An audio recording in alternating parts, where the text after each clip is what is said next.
about 4 foot two, and I'm only going to drive into it a quarter inch. Want to take that, break that off there? I thought we were going around to the bottom. Well, He's going to get a nail so I can dead end this. This stuff is slipping.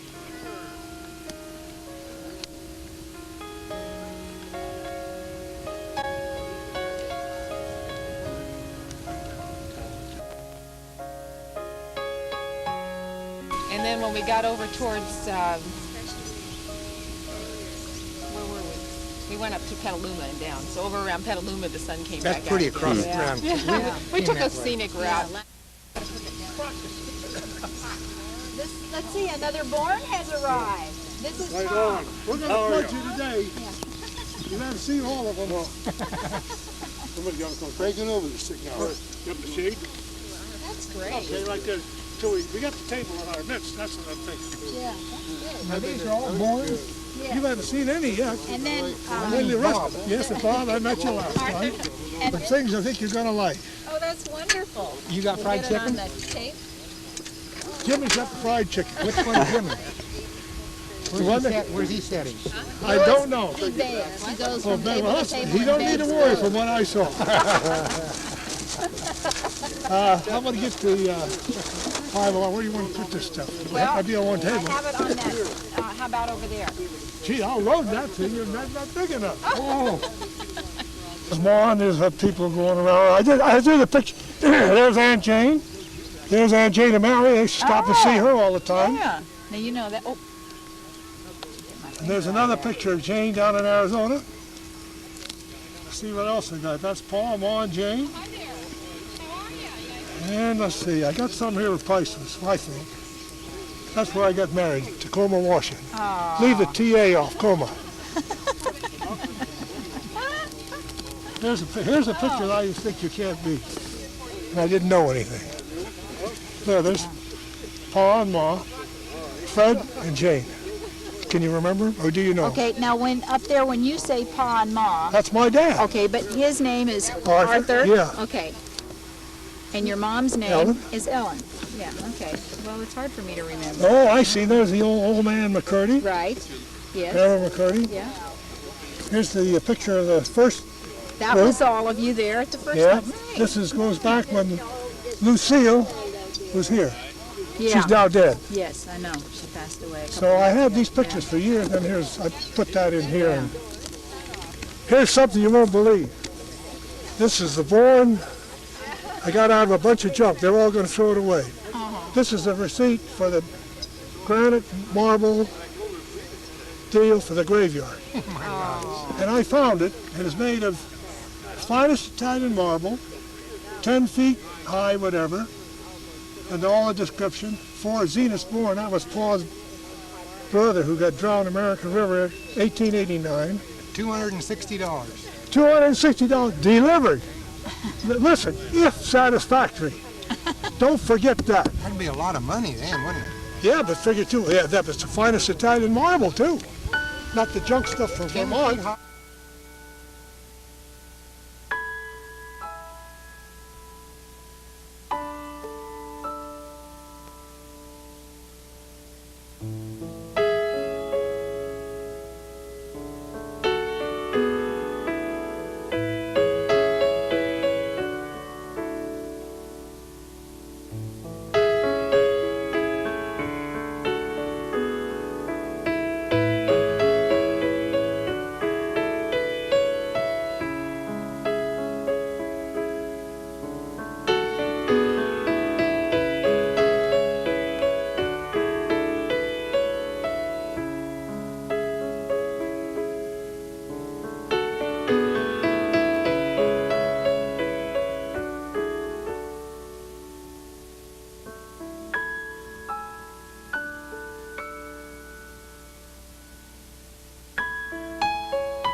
I'll use the middle name, Lewis Bourne. I'm his brother. My name is James Duncan Bourne. James Duncan. Yeah. James Duncan, Arthur. And you're from Bolinas? I'm from Bolinas, spelled the same. Oh, geez. You're on television too. You screwed that up. Right here, I was And Bolinas not U.S. born. You get that, you. With a family, I was born and raised in Bolinas, where my mother and father were born. And that's what the only great thing I could say. They were out of county people. He was run out. Sam was born in a boy. They were glad to have me in Isn't that right, Bolinas. Jim? They didn't want the two renegades born in Marin County Sam was or born in in the Bolinas, so Bourne. they were born elsewhere. A drunken Irish doctor. Do you still live in Bolinas? No, I moved out there about I'll fix this 50 one years up. ago or so. Hey, I'll add to that. Good place to leave. Hey, nice Sam. place to go back to. Sammy Bourne, 1915. He had an Irish doctor and a drunken Irish doctor. Dr. Cavanaugh delivered him at the house, no hospital, nothing. December 31st. December About 31st. 5:30 in the afternoon. I said an Irish doctor. Cavanaugh. Horse and buggy. Tom, this is Aaron. Aaron, good to know you, Aaron. Hi, how are you? This is his family. You can tell who they all are. This is his wife. This is Donna. Turn around, Ron. And Aaron to get a Donna, my wife. You want to go right down the list this way, or? Yeah. Okay. Number 4 boy, Mike. Hello? Daughter-in-law, Nancy. And daughter-in-law, Linda. Hi. Granddaughter, Becky. The other son, Jerry. Number 2 son. Yeah, Jennifer, another granddaughter. Remember all the names, don't I? And Aaron, here's the other granddaughter. All right. Another of the family. Yeah, we're nothing. We got more missing here. Don't start family I'm Eleanor Nagel. And this is my son Jim, his friend Margie, Jim, hello. my grandson William. You're Aaron. You're the only person that everybody knows And that's because your my- picture was on the flyer. That's right. That's my granddaughter Amy down there. Okay. And their mother is Wave. off on a bicycle. What's the dog's name? We're all feeding Inu, animals. which is, He looks pretty hungry. Yeah. Japanese for dog. Isn't that clever? You didn't get Matthew. This is my other grandson, Matthew. Matthew. And Say hi, thanks. we'll get David off guard. This is number 1 son, David. Great. I'm about to fill my mouth with food. Okay, idea. you covered one. There's Yeah. still We one, covered the Bourne family. except one son is missing. He didn't show up. They had some wild video cameraman who was harassing people along 101 on the way up. Cam. How's it going? Remember me, Cam? What about those sunglasses You there? like this thing? Oh, I'm supposed to say my name. Hi, I'm Doris Strain Engelbrecht. This is my husband Jim. My name is Mary Dolan. Who's this here under the I'm hat? here because Who's this it's a under nice the hat? day. There's good food, there's lots of good company. But I also happen to be somewhere in the blood chain. So. I'm married to a strain. My main name is Reynolds. I am Mildred McCurdy, Alvy, Casey's daughter. Ann McCurdy, I'm glad to know you. I'm in Shanghai. Who are you going to vote for in the next election? Yeah. Then? Let's hear it. Let's hear it. Hoover or Roosevelt? Oh gosh, I didn't know Hoover was running. Welcome. Are you on? Yes. Are we talking on this lovely day? You're live. Yes. My name is Don Treadwell, and I'm the grandson of Jane McCurdy. I fit in the family tree as the son of Elizabeth. Okay. These are my children. Standing with me. 3 daughters. Did you introduce them also? Carol Treadwell, Hi. Margaret Treadwell, and Elizabeth Treadwell. And they don't have any sons and daughters of their own yet. So this is the end. You have a pen in your hand. Are you updating the family tree there? Yes, Or- I have an adopted brother I'd like to add into my branch of the family. Great. And, Your mom is here also. yeah, my mom is here too. She's an old line Berkeley resident, the daughter of Jane McCurdy and Fred Bullock.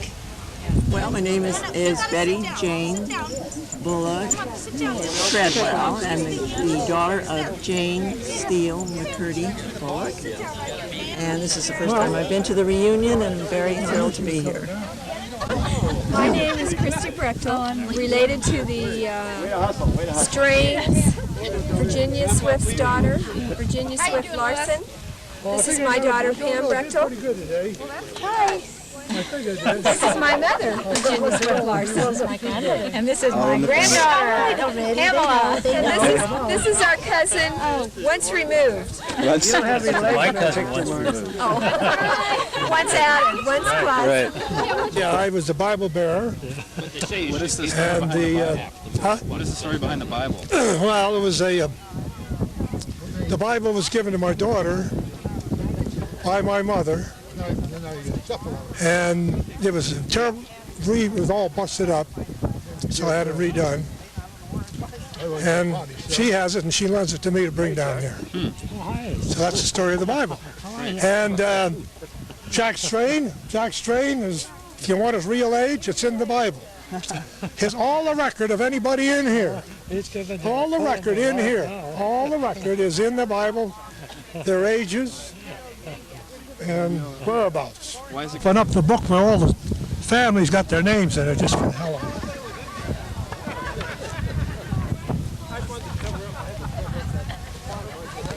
Here's the names of the Strain family.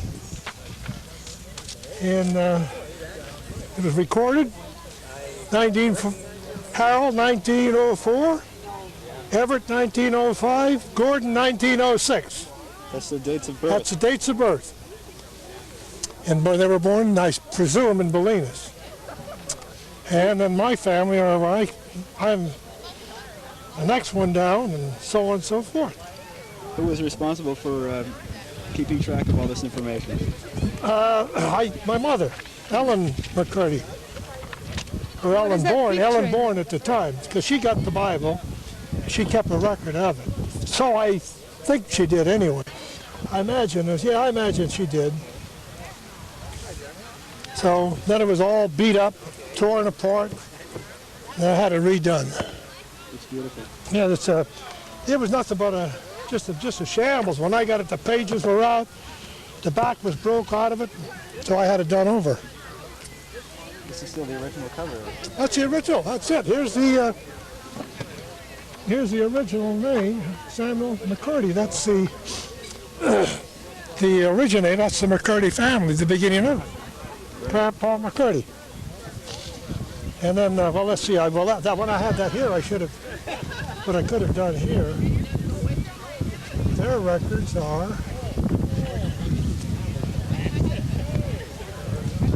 1874. That would be Addie Ingram married to. They were married just 1874. That would be Jack's and my grandfather. Right. Right?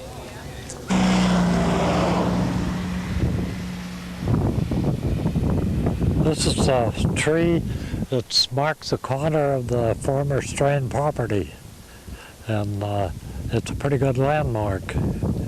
Been there for 100 years.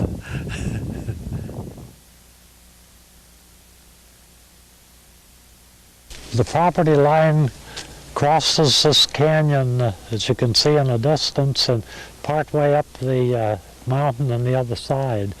Then it makes a left turn and goes down for a half a mile approximately. And there's an egret going by. I got him. Now he's lost in the trees.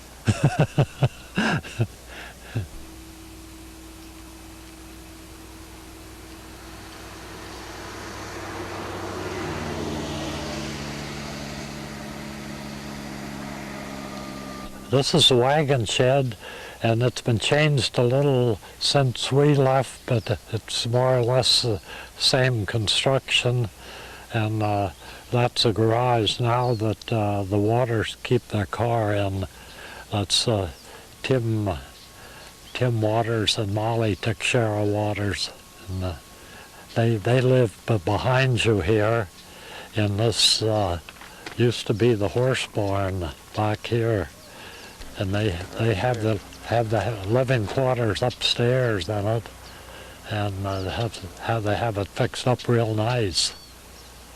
Tony Teixeira and his wife live downstairs, and Irene, his other sister, lives upstairs in the house.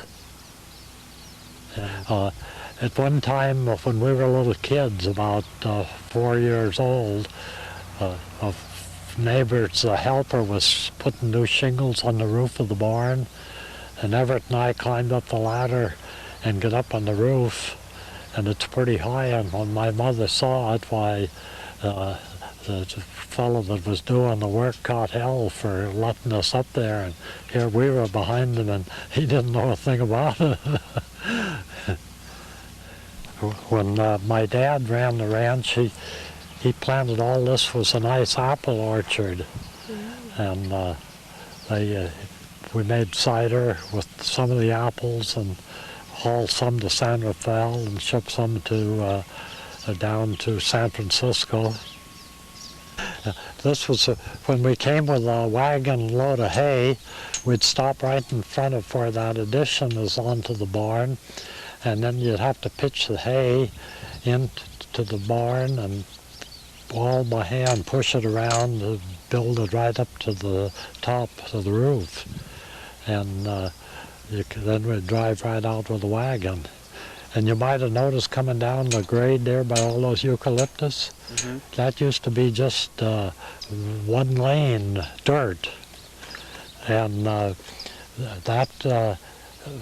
we had a big wagon with a rack on it, which was probably 12 feet wide, and the hay built up high, so there wasn't any room. In those days, there weren't many automobiles, and if one came along, the horses didn't like it, and the automobile would have to back to a place wide enough where we could go by.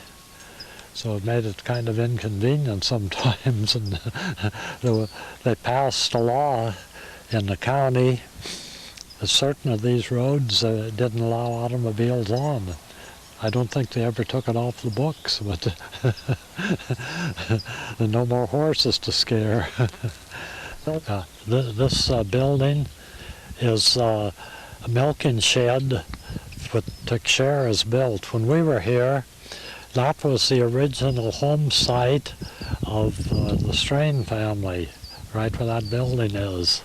And there were two buildings, and I never did think when I was younger to find out which one was used, but I believe both of the buildings were used as a home because there was a lot of children, and they had to have some room to live in, because they actually amounted to about 3 rooms in each house. And then when they built the big home up in the hill, why, this was used, the lower building on this side was used for the processing the milk and making butter. And then the other side, a hired man lived in one room, and they we kept feed and different things like that for the animals in there. Those cypress were planted about the same time that the big house was built there, and there's more or less wind comes down from the north up there from Tamales Bay, so it was put up as evidently for a windbreak, and it has served its purpose over the years, but it looks in pretty bad condition right now. And they had a nice orchard here, all on this side of the hill, beautiful big apple trees. They had Smith cider, pippins, and bellflower, and Gravenstein. And this is Tina Teixeira Silvera, Yeah. and she is one of the original people here. Yeah. You were born just before you came, weren't you? Yeah, I was 2 years old. Yeah, that's what I thought, yeah. The little one. Yeah. Well, we've sure over the years enjoyed having you people on the ranch. Well, the Strains are like family to us anyway.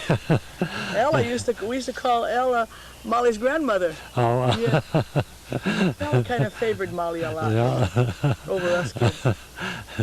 Well, maybe you were mean or something. Yeah, we were little devils. Tony and I were devils. You haven't seen Irene Male or yet? female? That's a little female. Waving at you. Yeah. She likes kids. Okay, we'll see. Okay. Hey, it was nice knowing you, Nice kids. to meet you. Yeah. Take care. Bye-bye. Bye-bye. And that house withstood the 1906 earthquake, but cracked a little of the plaster in it, and other than that, there wasn't any damage at all. And the earthquake fault is only a short distance away, and it moved the earth 16 feet toward Olema.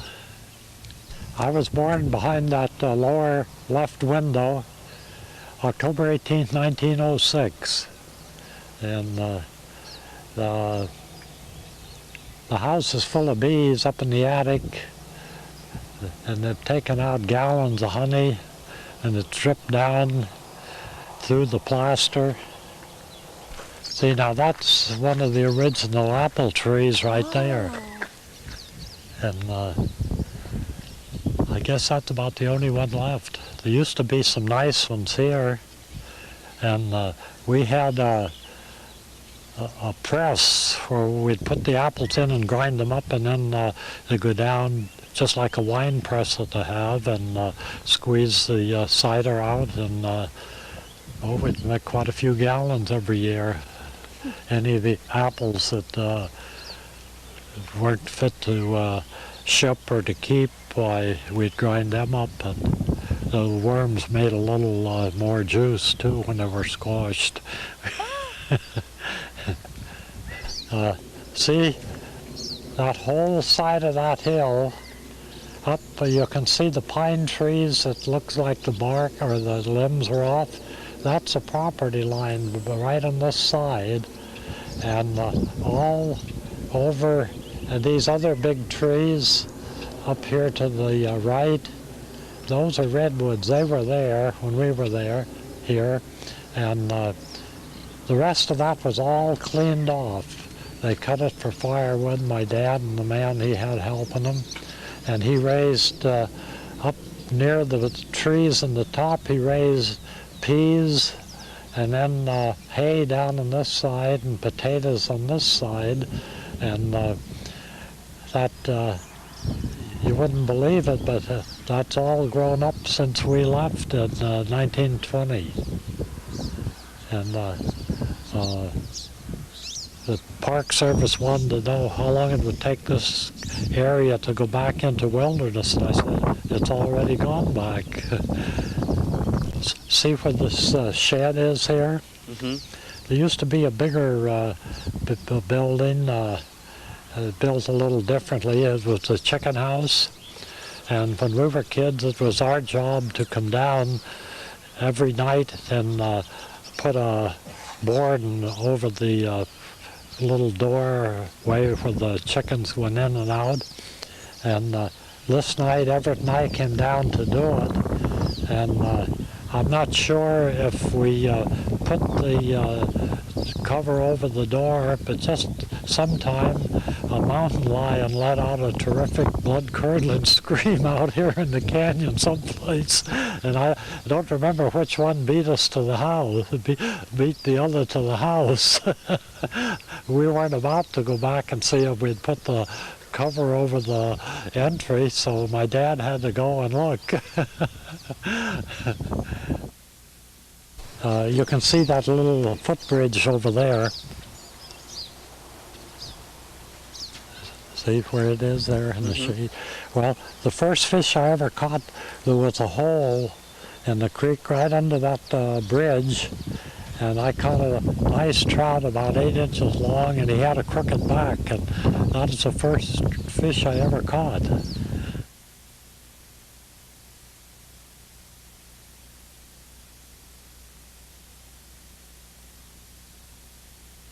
When my grandmother lived here, see. Why, they didn't have any running water. So she would have to go to the creek to wash her clothes. And this particular day, she went over there because she couldn't get down here. The banks were too steep. And she was washing, she looked up and there was an Indian standing on the other side looking at her. Well, she saw him and she made out that she didn't see him and she kept right on and pretty soon he left. And that's the only Indian they ever saw. When we came with a load of hay, in other words, this wagon had a big rack on it and it was built up high. And so we had to get the hay behind that beam all to fill in.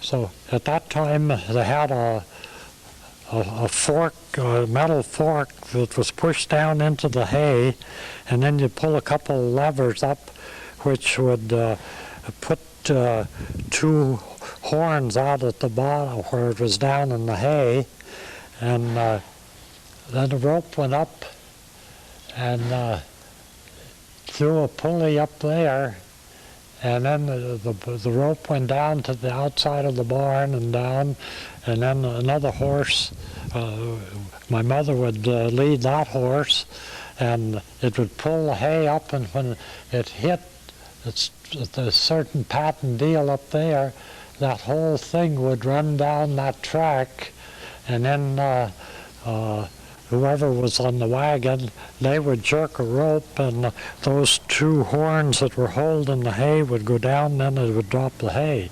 Then somebody had to spread it out and keep it leveled off. And that was quite a job, but when they didn't have that, they had to pitch it off from the wagon here into there. And you can see how well the barn was made. See all those timbers? They're all notched in and fitted, and some have rotted out, or termites or something that used to be at the bottom, and it was really a well-built barn. It's my dad, he said as long as he could remember, it was always here. So he was born in 1870, so it was probably built when my grandfather bought the place or right after. And it's really, and over here, these are stanchions for the cows. I don't know, have you ever seen those? Walk over and you can see the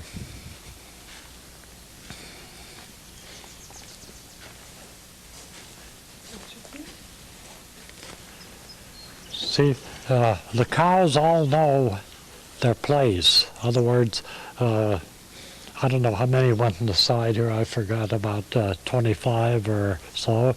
And they would come in and each one go in their place, and they put their head in here, and then these haven't been used for years.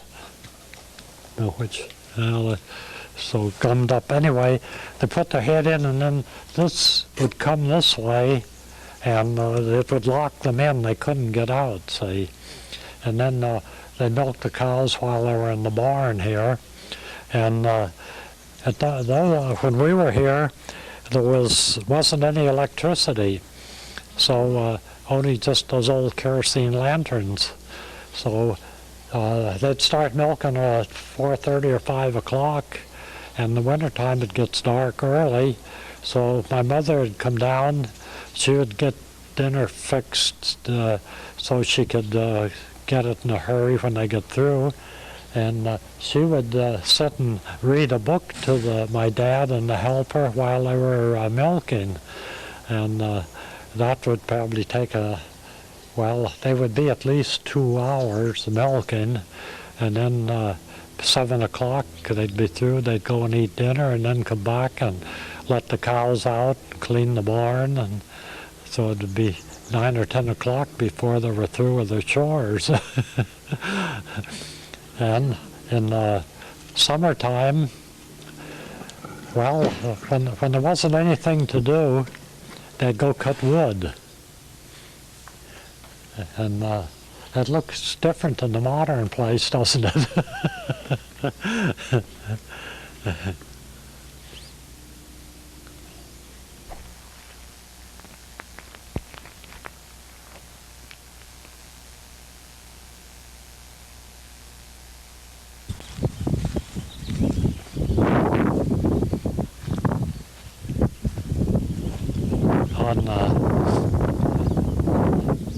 This was a corral that my dad kept the cattle in, and in the summertime and fall, and or maybe later in the spring, he would milk out here.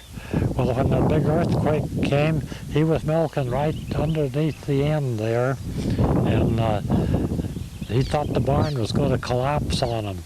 And all the cows stampeded and went out and up the canyon, and took them 2 days to get the cows back again. And, did the barn fall down? No, it's still there. And then right behind this fence,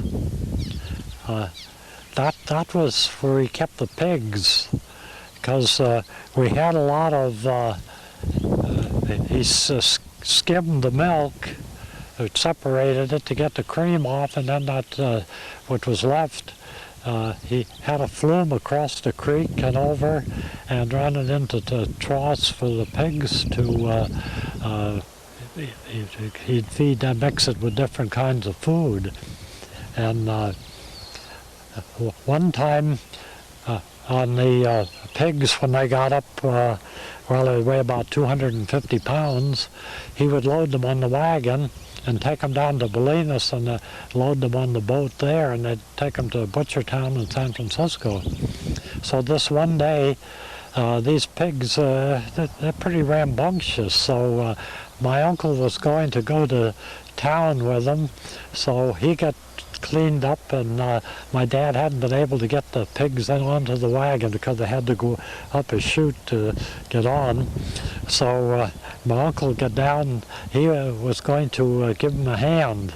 So the pig ran around, one went by him, and that was all right, but my uncle was kind of, his legs astraddle, and the next one was going to go between his legs, and he put his legs together, and the pig hit him and knocked him down, and there was about that much slop on the floor.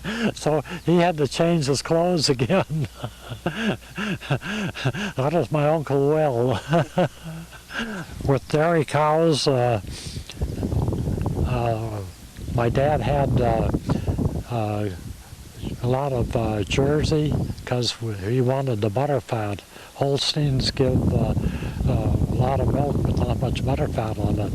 So he had the Jerseys, and the bull he had to service the cows was a Jersey bull. And they're mean little things. And that bull would go down to the end fence down there.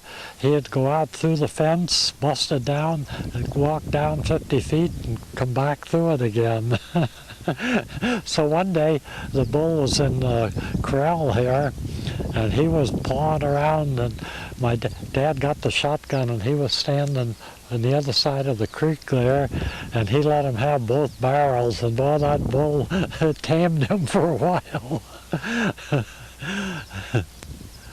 In the early days, they had either oxen or horses, see, and they couldn't pull the wagons, even empty.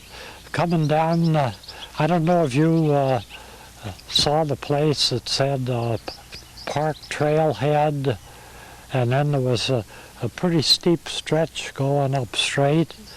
Well, my dad and my mother and I were coming in the wagon, an empty wagon, with 2 horses pulling it, and we get stuck going up that hill. It was a blue clay, and boy, we got stuck there.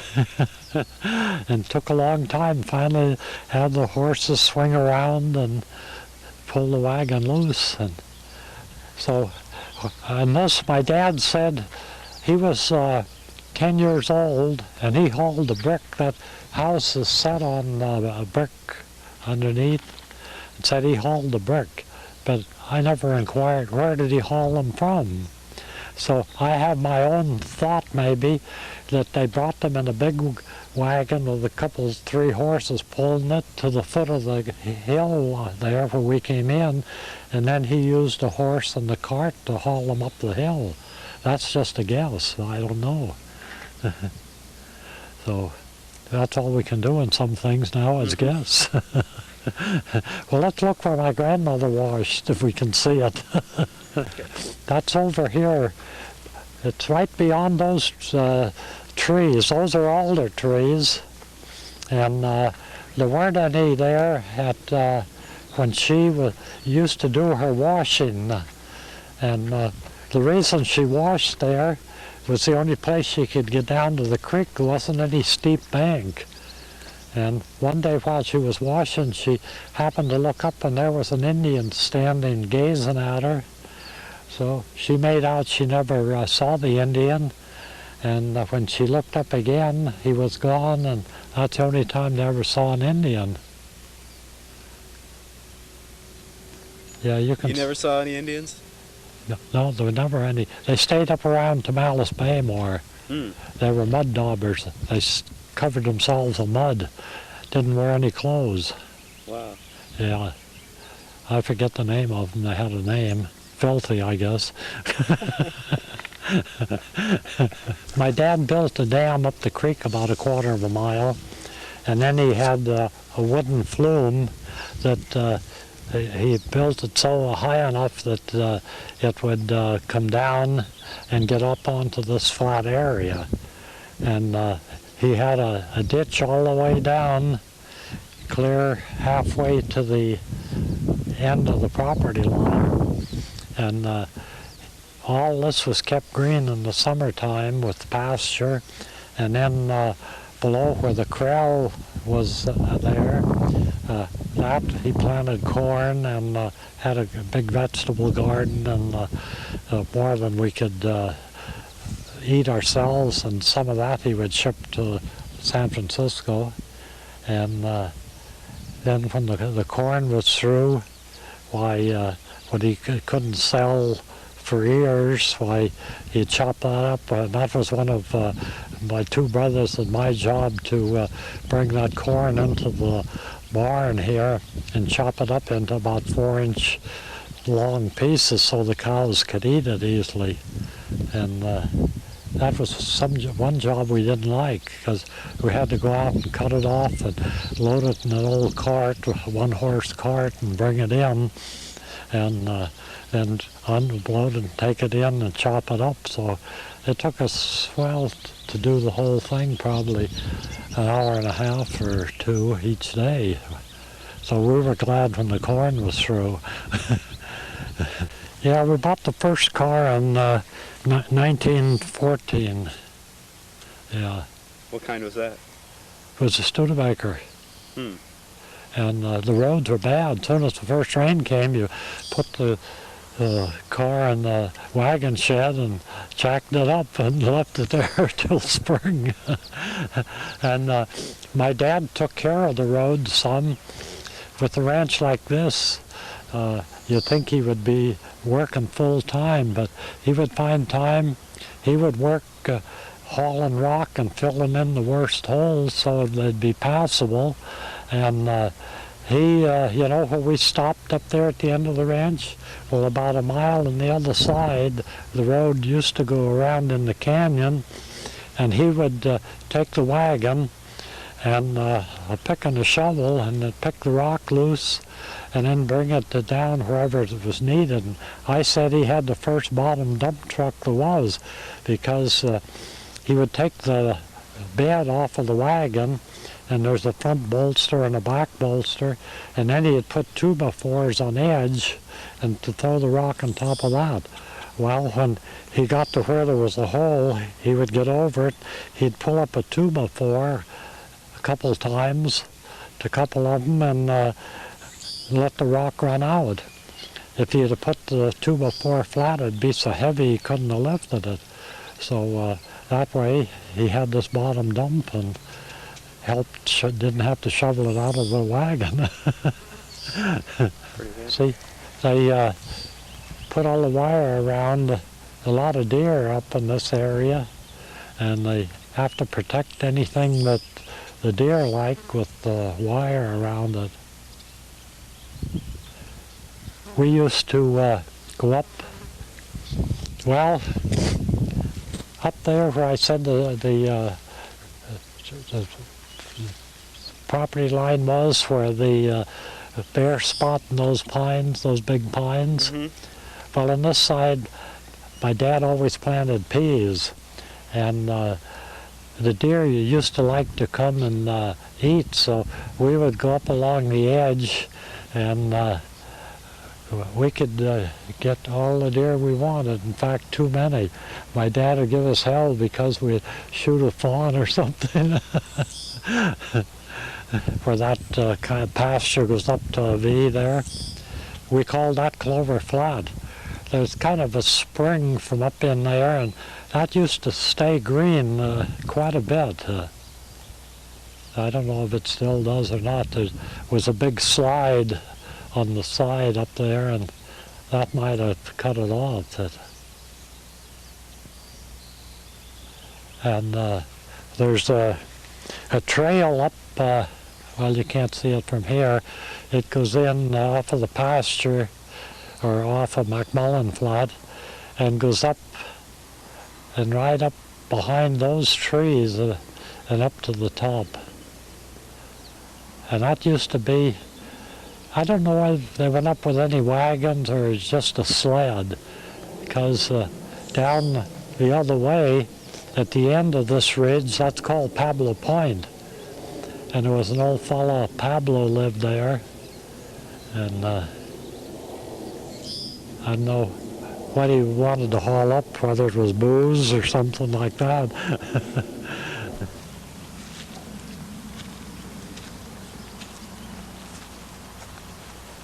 Yeah, steep going up the hill. Yeah, like my dad, after working all day from 4 in the morning until, this was a pretty hard pull getting up to. See where the sheets and the barn are together, that like a line?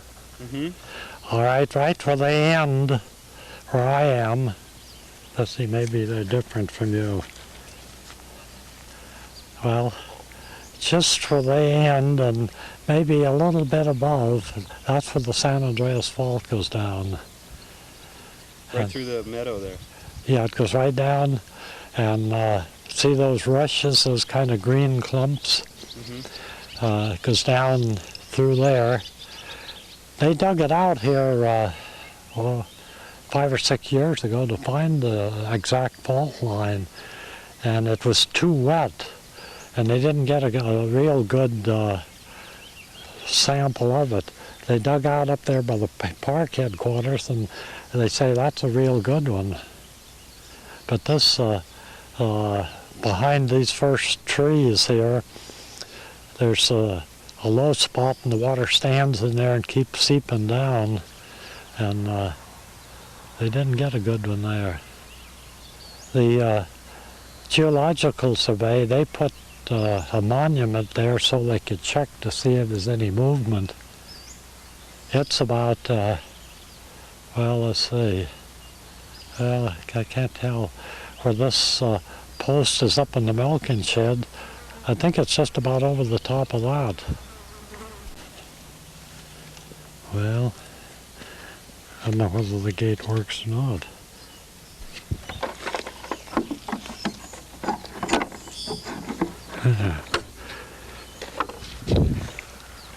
Now, when we lived here, this building has been redone. We called that the woodshed, and we kept wood in one end and the washroom in the other, but the old building that was here when we were here, they had to redo it and build a new one. So you can see the brick under the house. So that was sitting like that during the earthquake. And a good many of the houses, like in Bolinas, slid them right off of the foundations entirely. See? But this didn't. Yeah, now you can see where the fault line runs. You see the rushes, this dark thing down the center there? That's about right where it goes. And the fence that ran about right straight out from the corral there on the lower side, it was moved 16 feet out of line. Yeah.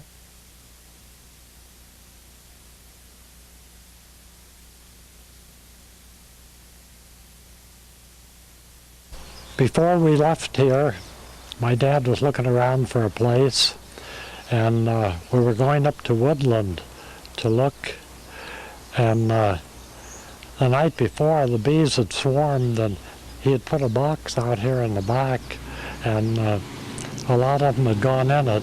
Well, kids are curious, so I get down and looked underneath, and a bee stung me right under the eye. But I was like that the next day.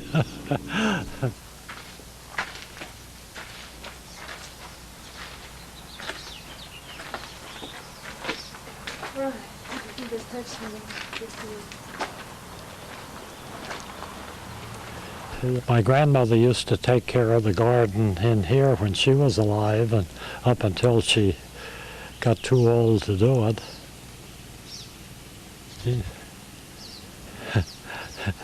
They sure got enough conduits down there, haven't they?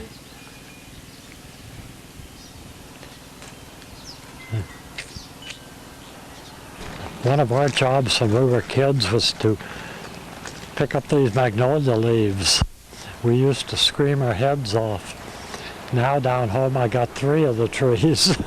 I'm screaming louder than I did when I was a kid.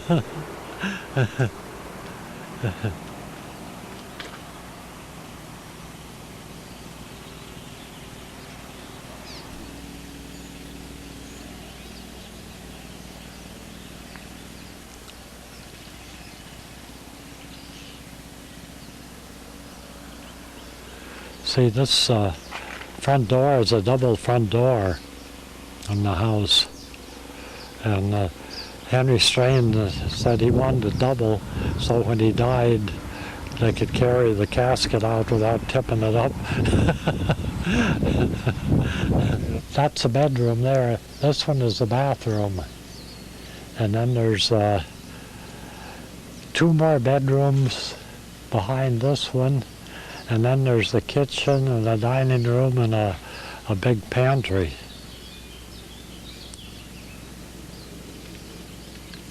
Now those blinds on the windows, they were put there when the house was built. Sure lasted a long time.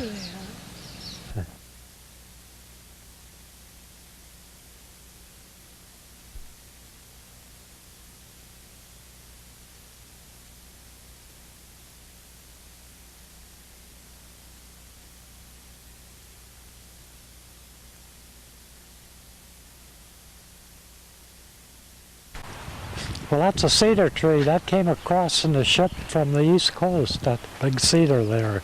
And there's another one that's a baby from this cedar. And that oak tree came from a little acorn. And this is a hazel bush here.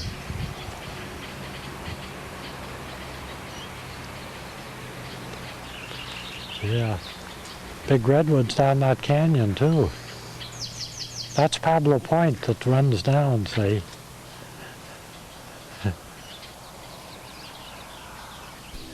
How does it look to you? Well, there's more woods all the time. I know, it's like a forest. It's like a forest. It's really terrible. Yeah, the Park Service asked me, how long do you think it'll take to go back to wilderness? I said, it already has. It has, that's right, yeah. You look back at the cypress here, it's terrible. All we need they need to bring in some mountain lions and a couple bear. Oh yeah, right, we should have everything like we had before. The couple wilderness. Yeah, the whole works. That would be interesting, wouldn't it? They could bring the some of those big elk that they put out in the end, bring them down. Sure, that's what we should have. They keep the grass down. Yeah. We do have some of the white deer down here. They come They in do now? come down, uh-huh. We had several here just the other day. They were right in the corral. Oh, But they yeah. look just like goats. Oh, yeah. Yeah, they look like goats. Are they have a good long eating? tail. Are they good eating? I don't know. Oh, Somebody I says thought they're you not might. very good. I thought maybe you would know. Oh, no. I wouldn't. I don't care for goat meat. They say they taste like goats. Yeah. They say the big ones. That they have the big antlers, you know? Yeah. That looks like almost like a moose. Uh-huh. They're the ones that are good eating, they say. Oh, uh-huh. Yeah, but I don't know. The ranchers Yeah. out in the point know. Yeah. Yeah, because they have them out Well, there. how You take pictures of the bees and the awful swallows that are all over the place. you been collecting any honey? No, but the attic is full of it. It's full of it because we have a hive over here, we have a hive on that side, and we have about 3 hives or 4 hives up there. Oh, yeah. Does it come through the roof at all? Well, inside? it does here because they killed them all, and it goes down into the living room. It drips in there when it gets hot. My sister-in-law has pots all over the place for the honey. But the rest of the Sugar's place, different. no, it doesn't. It smells like honey when it's real hot in the house. You can smell the honey. But we have to have a little bit of everything here. Yeah. And we tried to get rid of them, but it doesn't do any good. They come back. And so I said, well, they don't bother us. Just leave them. You know, because it's kind of nice to have the bees. They don't bother me.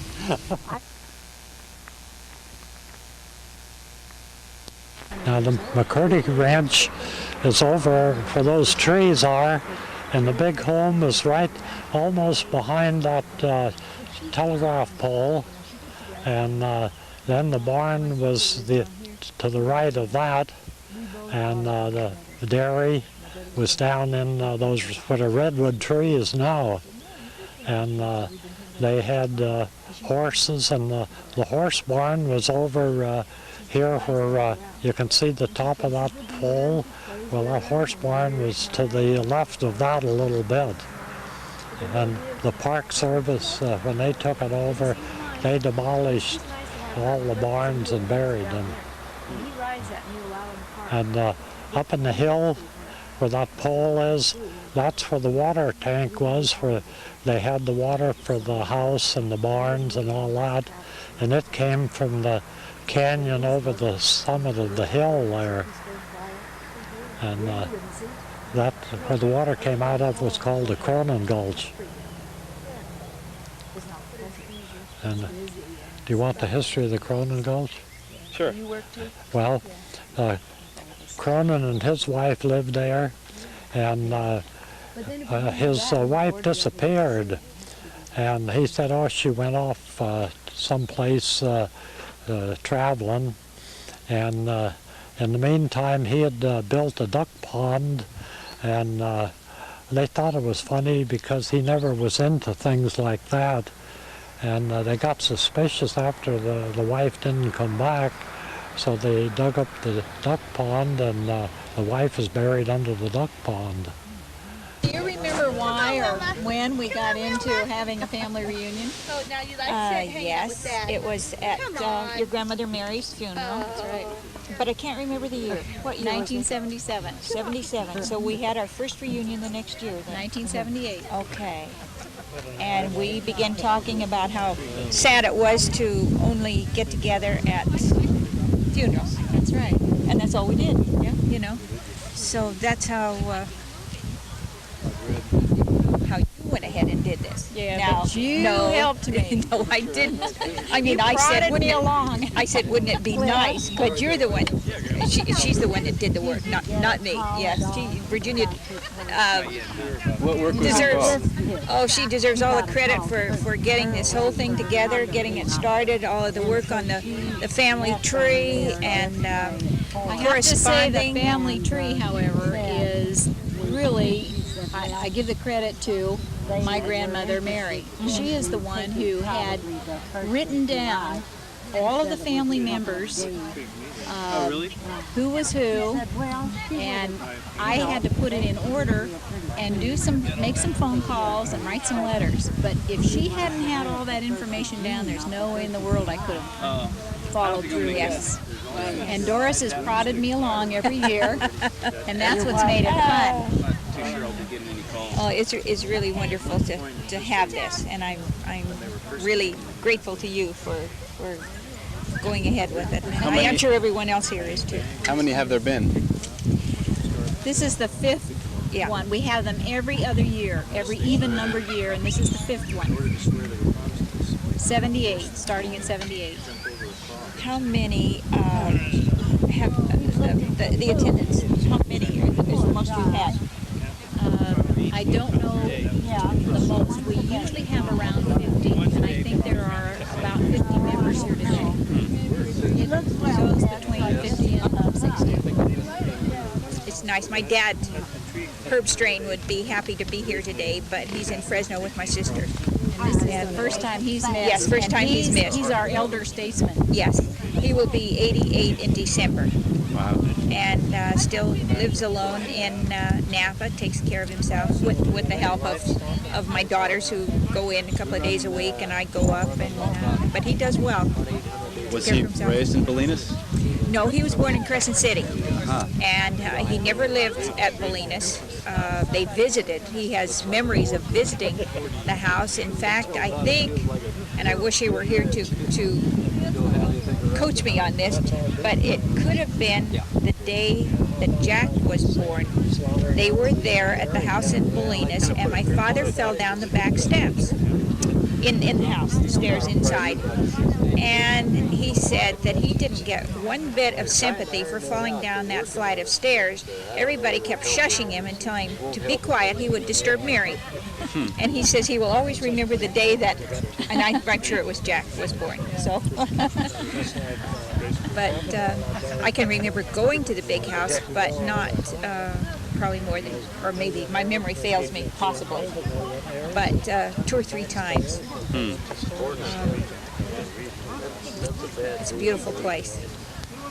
You got lost? No. I spent a nice 2 hours in San Francisco. It was beautiful, yeah. No, it's just Yam City. Oh my God. Whose idea was this to have us on this date? Fantastic.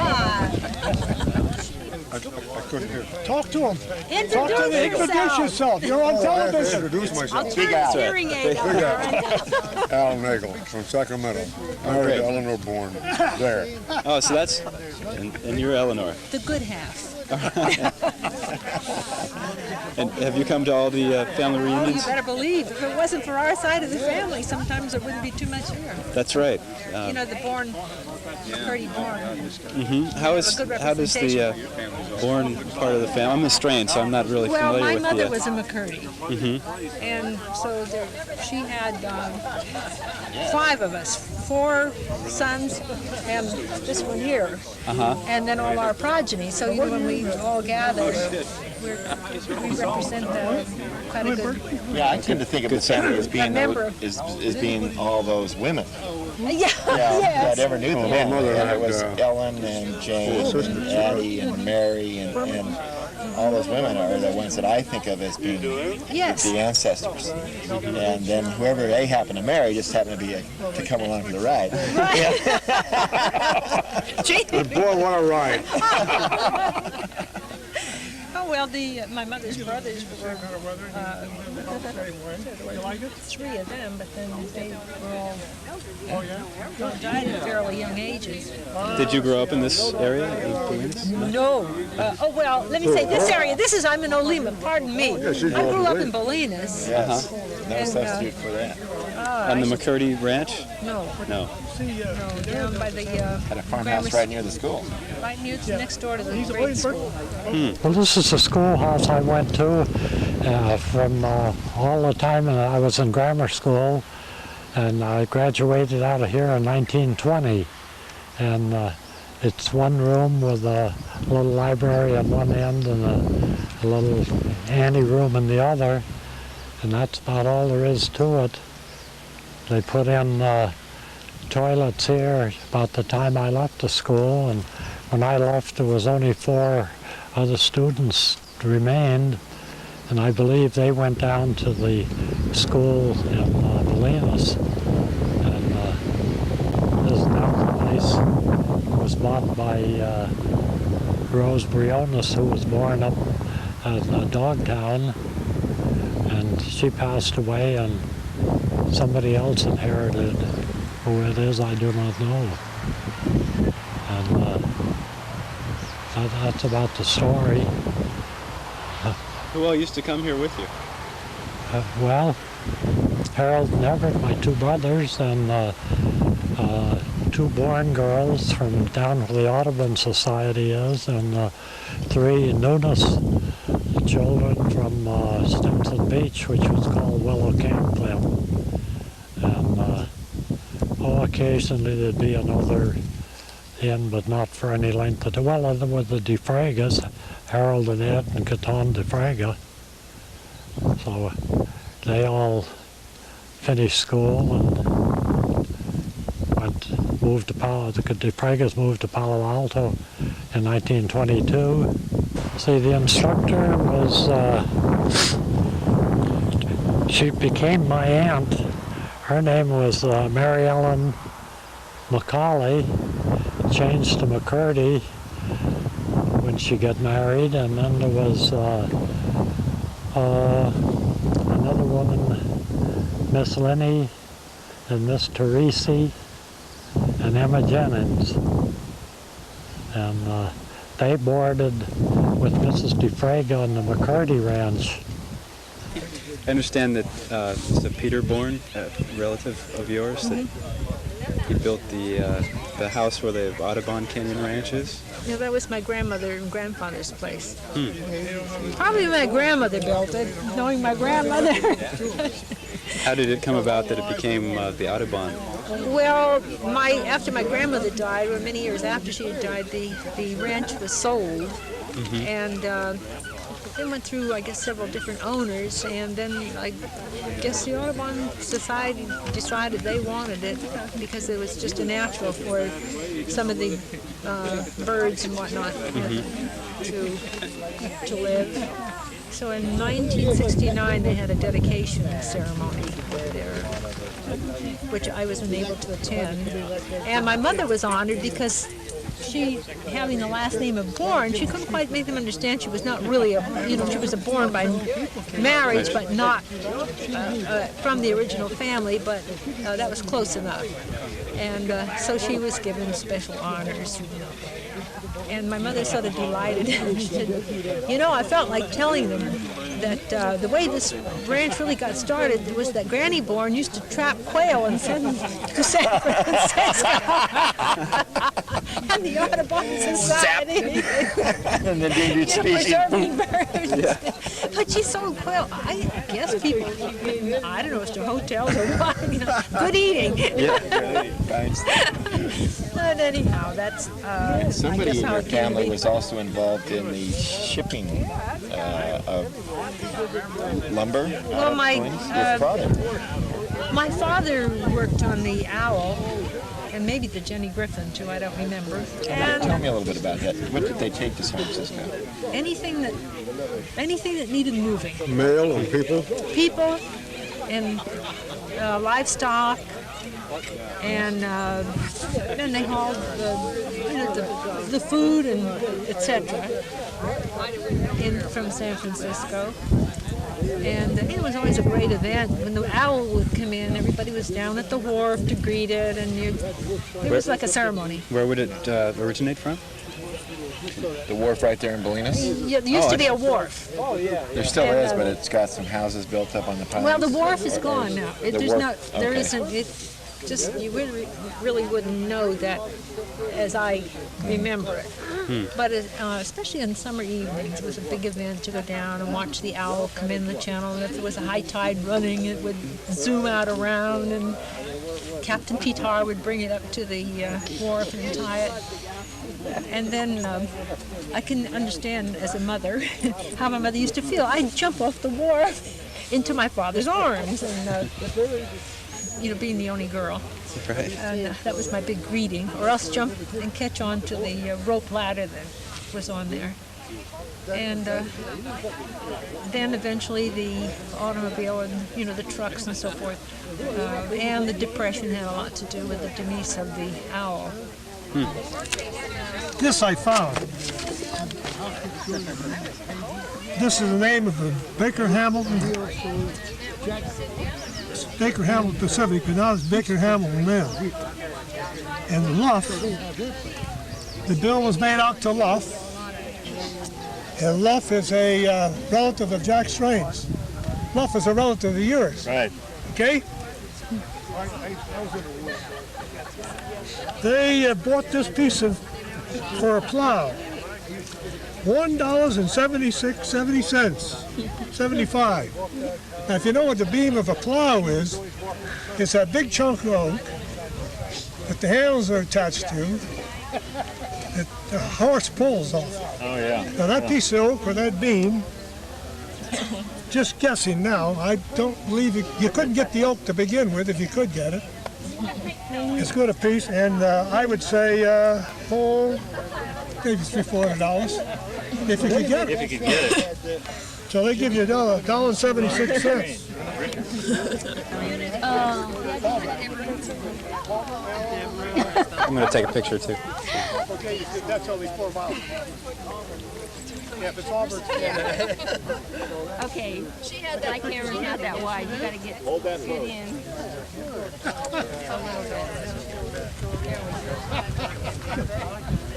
I think I got pictures of it. I got a wife and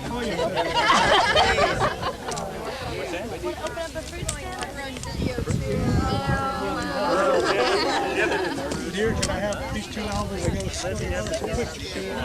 I remember these people.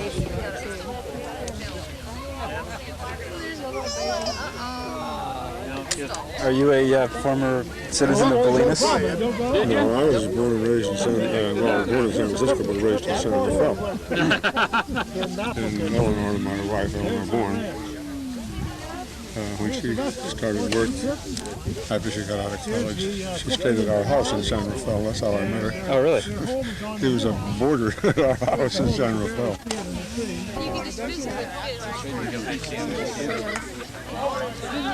I'm Bob. I'm Mary's father. Everett.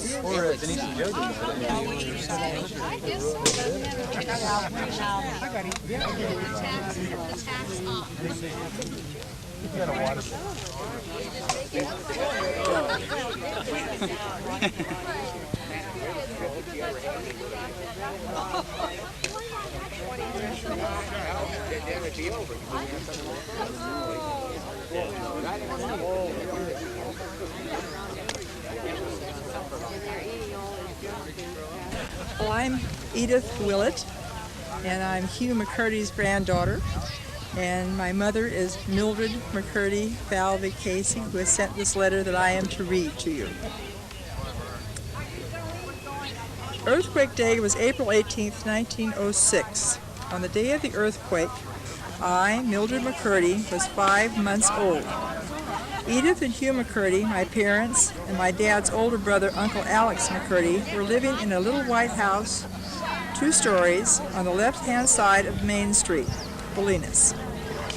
Louis Peter owned the property where he had his little cottage higher on the hillside and his new larger home at sidewalk level. The livery stable of Bolinas by the Sea was located across the street and about a block on the right-hand side of the street around the bend in the street. The stable faced the water. My dad owned the business. He also drove the little stagecoach 6 days from Bolinas to San Rafael. I have a picture of it printed recently in the Independent Journal. Can you show that?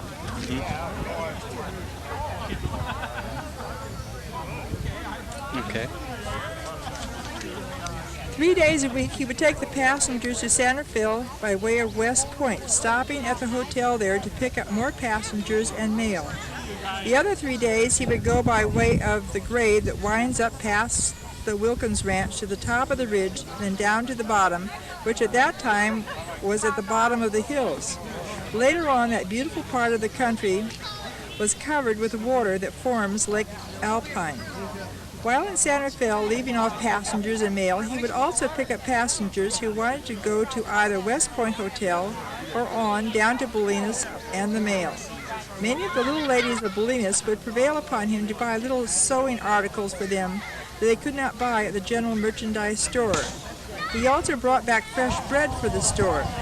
Since my dad had to leave early in the morning, his habit was to build the fire in the wood stove in the kitchen, laying the wood actually, before going to bed the night before. Upon arising, he would run downstairs and light the fire for his coffee and breakfast, go back upstairs and dress, as he felt Mother should not have to do this.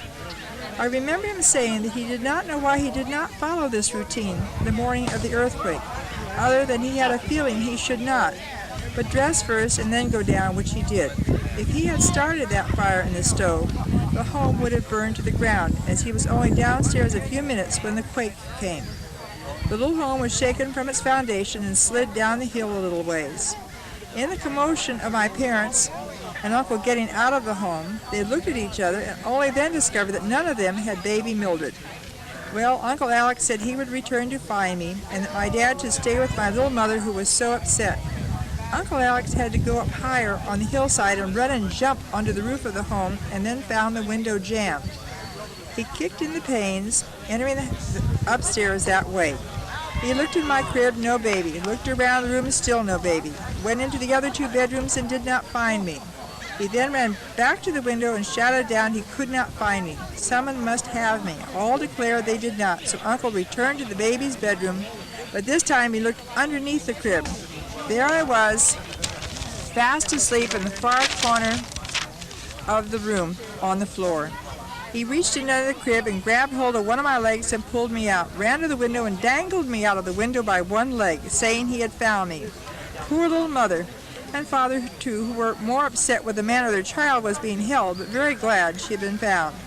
Uncle hurriedly climbed through the window, jumping back from the roof to the hillside and down to my parents. Naturally, all were relieved, as the earth would tremble and no one knew just how much more would be coming. Tents were put out for people who could not return to their homes and have a place to stay. No fires could be built. Mother said I had to learn to drink cold milk, which I did not like, and did a lot of crying. Now I am 80.5 years old, living in the Tamalpais, a retirement resident home in Greenbrae. Some of my fondest memories are the vacation time when my sister Hazel and I would visit Aunt Ellen McCurdy Bourne and Uncle Arthur, Louis, and Jimmy. They lived down the avenue near the beach. Also going to stay with Aunt Mary McCurdy Strain and Uncle Ev and their 3 boys on the Strain Ranch, located on the road going to Olema. Remembering my dad telling their family life in the old 2-story home at Dogtown, which later burned. They later lived further up the road, across the street from the Strain Ranch, where my grandfather Samuel Steele McCurdy had a dairy herd and a large holding of forest land, which was logged off of for years. Well, I am a 1906 earthquake survivor, but of course remember nothing about it. A different type of life is being lived in Bolinas by the sea from that day, but life in the town goes on. That's all she wrote for us. My mother was born in a big 2-story house set right in by these cypress trees, and she was born there in 1884, and shortly after she was born, they moved up to the ranch across from the Strain house, and where she lived till she was married. My father, Everett Robert, and I believe that Sam McCurdy owned this about 5 acres there, and had planted apple trees, and they're pretty well beat down now after over 100 years, but they can't live forever like people. Where are we exactly? What's that? Where are we? Where are we? This is Dogtown, the top of the hill of Dogtown. Started that going in what is that called? copper mine in 1918, I think it was, when it first started, and then it shut down, and then when I think World War II came along, it started up again, but there wasn't enough copper to pay, and it shut down, and now it has collapsed and nothing left to it. You come and like, I see Uncle Ev, when I see Jack over there, to me it's just looking like Uncle Ev, and then his wife Margaret, who is not related at all, just reminds me so much about Mary. It's just like the generation is just dropped down, and I see Tommy, and it's just I see Uncle Arthur, and I mean, all over I can just see all the ones I saw so long ago. It's the family that gets just keep going that way. There's the members that just keep up the ways. The Aunt Mary was so social, and you felt so warm and so good when you went down to Mayfield near Palo Alto, and Margaret's like that, and now Virginia, really. Yeah. And now I remember Virginia when we went to Mayfield, because they lived in back of Aunt Mary, and there was Virginia, who was just a bit older than me. I was right between Jacqueline, and it was such a lovely way to live. Did you know Bob? Well, see, he's younger. Now, he was like the little kid when we went. Yeah, he was there. He's my father. Well, but see, he was a little kid, so I kind of really played with Virginia and Jacqueline, and then, of course, all the aunts and cousins and uncles were over at Aunt Mary's, and there was Uncle Ed sitting there quietly, just beaming about the whole thing, really not having really very much to say. And then Uncle Ev, that would be... Jack's brother? No, father. Jack's father, oh. Yes. Okay, he was Everett. Yeah. And of the McCurdy group, Aunt Mary and Uncle Ev, the strain, were the first married, and even though she was the fifth child. So Aunt Mary was the fifth child of the McCurdy.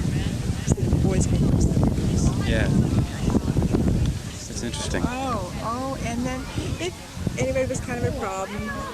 The aunts kind of brought them to Aunt Mary. Aunt Mary kind of overlooked all problems, just got things kind of going. She was just enthusiastic, always enthusiastic.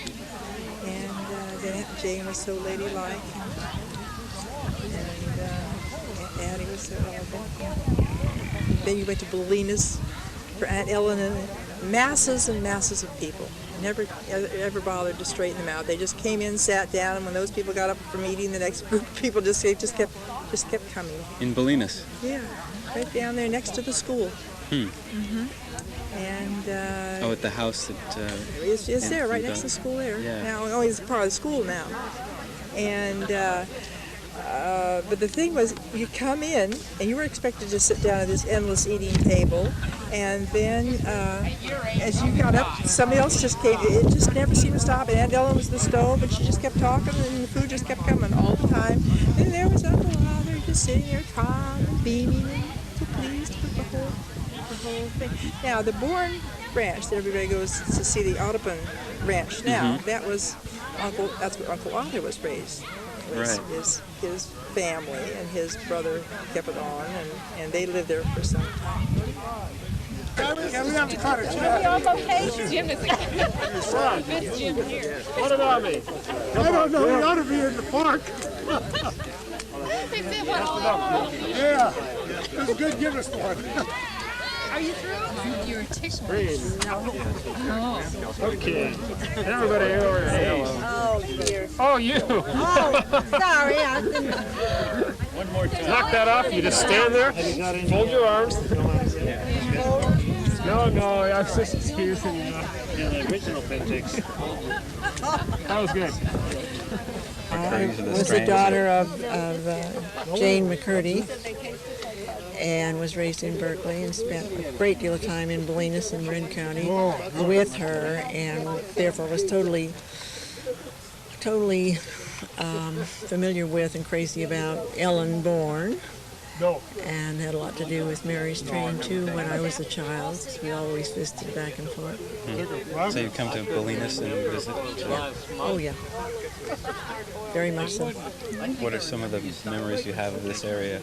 Well, I used to enjoy going to the beach a great deal, and I used to enjoy sitting and hear my mother talk with Aunt Ellen. They both were very fast, very intense talkers. Could learn a lot by being there. Sharp. Yeah.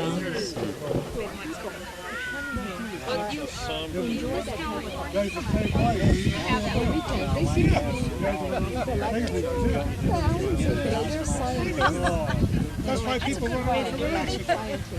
They like this very relaxed, quiet atmosphere. Detached from Get the away city from the already. city. That's exactly They already right. live in a big house. Yeah. I don't really belong to this family. I've only been married into it for 46 years. Were you born in Bolinas? No, I was born in Montana. Did you ever live in Bolinas? Yes, that's how I met my husband, Tom. I moved there when I was 18 years old, and we met and got married a few years later. And Tom was a Bourne? A Bourne. And from Bolinas. Right. Could you tell us a little bit about how you met him while you were in Bolinas? And Not exactly. I had a date with another guy and had to walk home, and Tom picked me up. it was right like in Main Street of Bolinas? Yeah, pretty close to it. Down where the schoolhouse it used to be. No, it still is, I guess. Where did the Bournes live? Was it near Dogtown? They lived right next door to the schoolhouse there on the flats in Bolinas. The schoolhouse is still there. I see. How many years have you been married? It'll be 46 years in 2 weeks. Do you celebrate? Oh yes, we will have a big celebration. Wonderful. Yeah. Where do you live right now? San Luis Obispo, California. And you And came all the they've way been here. here for every one of these reunions. You Their came whole here family. for that. My youngest son flew out all the way from Colorado to. Yep. And this is the first time we've seen him for about 9 months. Well, we had 4 sons altogether. The oldest one is David Bourne. He's here today. And the next one is Jerry Bourne. He's here today. And the next one is Stephen Bourne, who is not here today. And then our youngest child is Mike Bourne, and he is here today. And we have 6 grandchildren, but only 4 of them are here today. Right. What are their names? Angela and Jennifer belong to Jerry Bourne, and Matthew and Becky belong to David Bourne. Great. We're interested in the history of the Bourne family in this area, and how long you've been here, or when you were here. And I've been around 68 years, but I left Bolinas when I was 19 years old. Saw my wife in Bolinas. How many years? 46 years 46 ago we years, were yeah. married, but 40, yeah, we met 46. about 48 years ago. So you were born and raised here? I was born and raised in Bolinas. And where did you go to school? Where? Bolinas and Mill Valley, high school in Mill Valley. And then moved out when I was about 20-something years old. I moved south into Salinas into San Luis Obispo. 20-something years down in there. No, 40 years now in Salinas. No, only 2 years in Salinas. I mean, San Luis Obispo, excuse me. I heard another person saying that there weren't very many policemen out here, so you could do a lot driving. A lot of people learned to drive at a young age. Yeah, we drove without license. Without license on your car. Really? But you didn't go into the cities. We used to drive our cars on the county roads and no license. And I started driving at about 12 years old. And then when the Model A Fords came out, I was driving the Model T at the time, but then when the Model A's came out, my oldest brother, had a Model A, a brand new one, and he wanted me to take it out of the garage while he took a bath to get ready to go see his girlfriend in Oakland. So my mother says, "Tom, don't drive that car." I said, "Well, Lois says to get it out of the garage and get it ready." So I put the Model A Ford in reverse. I didn't know anything about the regular standard shift. And I got it into reverse and hit the throttle wide open in reverse and back into the house. It folded the back end of the Model A Ford up. And it still runs. I mean, it didn't put it out of commission. But Lewis was in the bathtub and heard his car getting crumpled up out there. Excuse me. But anyway, everything turned out all right. House sort of got banged up on one corner, and the Ford got a real bad bang in the back end. What year of car was that? It was a 1928 Oh, really? Ford. It cost, I guess, about $400 something then in those days. They cost as much as the license on our car we have right today. That's right. And let's see, what else is there? What was the first car you had gotten? The first one I drove, or owned, you mean? Mm-hmm. Was a Saxon. It was used for bootlegging. Some lady gave it to me. She used to bootleg liquor. And, in this area? Dandelion wine, in other words. Right. And but she couldn't drive, and it got so old. She gave me the old Saxon, which was a 4-cylinder roadster. And I got conned out of it with my brother. He had a deal going with a Caterpillar tractor, and he says, I'll give you partnerships in the tractor if you give me the Saxon. So I gave him the Saxon, and we never did use the tractor to make any money with. I lost out both ways. That's the way it goes sometimes. Which brother was that? Sam. But they did use the motor out of the old Saxon and put it in a boat and use it for cruising bay in San Francisco, a small, sort of a logs type boat. What do you remember of the Strain family, or who did you know of them when you were growing up? Well, I remember going down to Jack's family's place in Palo Alto, and then they had the strawberry ranch. That was way back in the 29s, or in around 29, I think it was. And I don't know how long we stayed. We didn't stay too long in those days. And man, we had a lot of fun on the berry farm. The berries were real cheap and much better than eating today. Was that Everett, Robert, E.R.'s ranch? Well, it was Jack's dad's place, Jack and Mary's. Right. But That was Paul. I don't remember where they were. I think they were going to college then, I guess. Yes. Yeah, in those days, and about that time, way back in the 20s. Jack and Everett and Harold were going to college. We did see them. They come out to the country in the Bolinas once in a while, visiting. But